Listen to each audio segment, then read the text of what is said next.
alaykum assalom.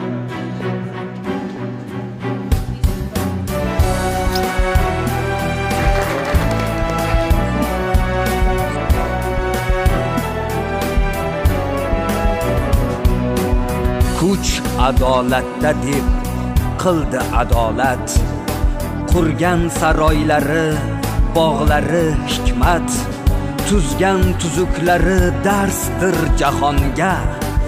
Yarim dunyo hamon aytadi rahmat.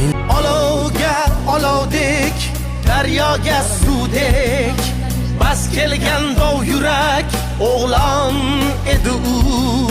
G'ayratli, ilmli, g'ururli, kuchli, yengilish bilmagan arslon edi u.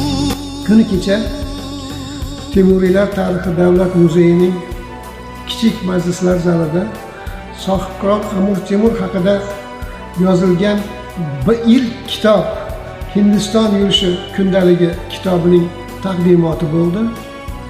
Bu yerda temurshunos olimlar, tarixchilar, kitobni nashrga tayyorlagan Xalqaro Amir Temur jamoat fondi va uning viloyat bo'limlari vakillari, talaba yoshlar, jamoatchilik vakillari ishtirok etdi.